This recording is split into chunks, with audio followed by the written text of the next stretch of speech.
পৃথিবীতে যে কাজই করবেন আল্লাহর সন্তুষ্টির জন্য করবেন। আত্মীয়তার সম্পর্ক বজায় রাখবেন আল্লাহর সন্তুষ্টির জন্য, তাদের কাছে কিছু পাওয়ার আশায় না।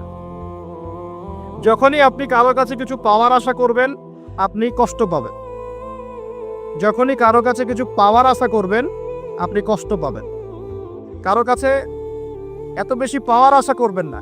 কার কাছে পাওয়ার আশা করবেন? আল্লাহর কাছে, যে আমি এই কাজটা করছি, আল্লাহ আমাকে পুরস্কার দিবে ইনশাআল্লাহ। আমি আত্মীয়তার সম্পর্ক বজায় রাখছি কেন?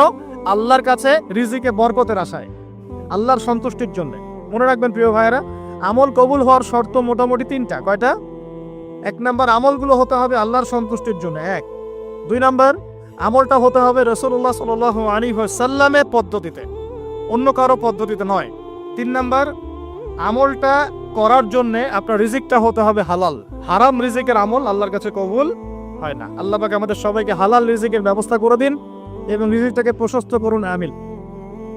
তো রিজিক লেখা হয়ে গেছে 2। 3 নাম্বার লেখা হয়ে গেছে এ ব্যক্তি কি কি কাজ করবে দুনিয়ায়, এ ব্যক্তি দুনিয়ায় কি কি কাজ করবে সব লেখা হয়ে গেছে।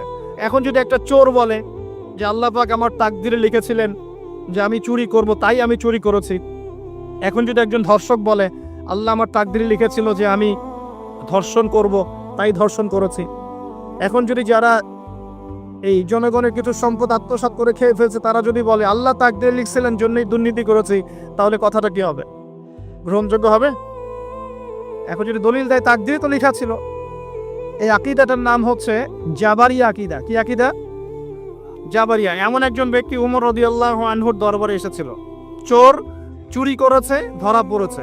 উমর রাদিয়াল্লাহু আনহু বলেছেন হাত কেটে ফেলো। তখন সে বলছে যে আমার হাত তো কাটা যাবে না। কেন? আল্লাহ পাক তাকদিরে লিখেছেন আমি চুরি করব, তাই চুরি করেছে।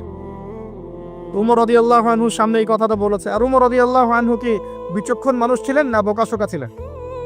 বলেন, তার মতো শাসক পাওয়া যাবে? তার মতো আরো একজন শাসক আসবে ইনশাআল্লাহ পৃথিবীতে। তার নাম কি?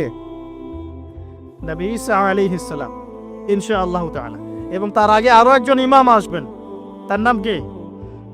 তার নাম হচ্ছে মুহাম্মদ। কি নাম? তার নাম মুহাম্মদ, তার উপাধি হচ্ছে মাহদি। কখন আসবেন? যখন পৃথিবীতে যুদ্ধ বিগ্রহ ছড়িয়ে পড়বে, ব্যাপক আকারে মালহামা চলবে, তখন আসবেন। কাদের পক্ষে আসবেন? মুসলিমদের পক্ষে। কি উদ্দেশ্যে আসবেন? সারা বিশ্বে জুলুম তুলে ফেলার জন্য। আরো কি হবে? বললাম ভূমিকম্পের বছরগুলো আসবে সামনে, এবং মুতায়নুন শাদীদ, মহামারীও আসবে। আরো কি? বড় বড় 3টা ভূমিকম্প বাকি আছে এখনো। আগে বলেছি লেকচারে, একটা পৃথিবীর পূর্বে, একটা পশ্চিমে, একটা মাঝখানে। এগুলো এখনো বাকি আছে। বিশ্বে অনেক কিছু হওয়া এখনো বাকি আছে।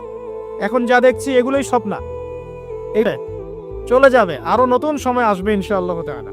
আমাদের দায়িত্ব কি? আমাদের দায়িত্ব পরিস্থিতি বুঝে দিন ধরে রাখা, আমল করা এবং মানুষকে দিনের দিকে আহ্বান করা।